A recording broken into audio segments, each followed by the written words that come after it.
Welcome back to Ears to Hear. For today's reading, we are reading from Genesis chapter 32, which is entitled as Jacob Prepares to Meet Esau. Jacob also went on his way, and the angels of God met him. When Jacob saw them, he said, "This is the camp of God." So he named that place Mahanaim. Jacob sent messengers ahead of him to his brother Esau in the land of Seir, the country of Edom. He instructed them, "This is what you are to say to my master Esau. Your servant Jacob says, I have been staying with Laban and have remained there till now. I have cattle and donkeys, sheep and goats, men servants and maid servants. Now I am sending this message to my Lord, that I may find favor in your eyes." When the messengers returned to Jacob, they said, "We went to your brother Esau, and now he is coming to meet you, and 400 men are with him." In great fear and distress, Jacob divided the people who were with him into two groups, and the flocks and the herds and the camels as well. He thought, if Esau comes and attacks one group, the group that is left may escape. Then Jacob prayed, "O God of my father Abraham, God of my father Isaac, O Lord, who said to me, 'Go back to your country and your relatives, and I'll make you prosper.' I am unworthy of all the kindness and faithfulness you have shown your servant. I had only my staff when I crossed this Jordan, but now I have become two groups.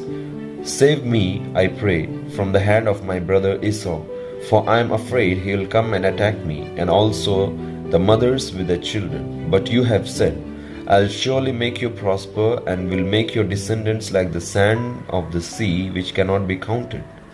He spent the night there, and from what he had with him, he selected a gift for his brother Esau: 200 female goats and 20 male goats, 200 ewes and 20 rams, 30 female camels with their young, 40 cows and 10 bulls, and 20 female donkeys and 10 male donkeys.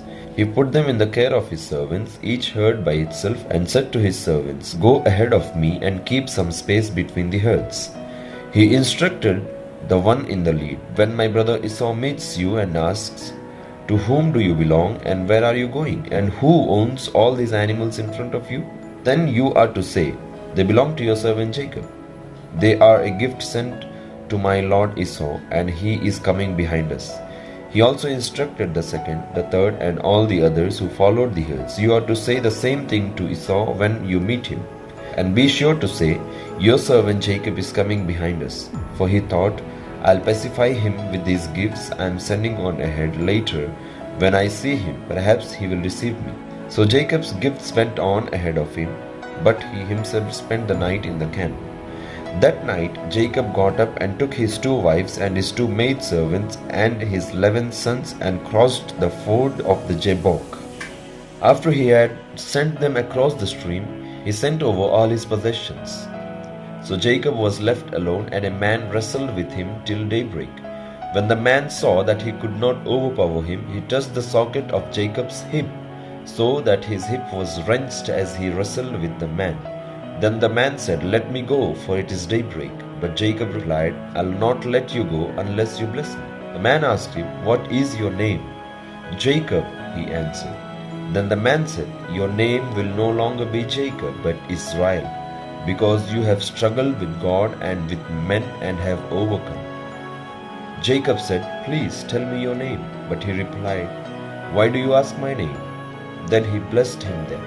So Jacob called that place Peniel, saying, "It is because I saw God face to face, and yet my life was spared." The sun rose above him as he passed Peniel, and he was limping because of his hip. Therefore, to this day the Israelites do not eat the tendon attached to the socket of hip, because the socket of Jacob's hip was touched near the tendon. May the Lord bless us through the reading and hearing of His word. Amen. See you tomorrow.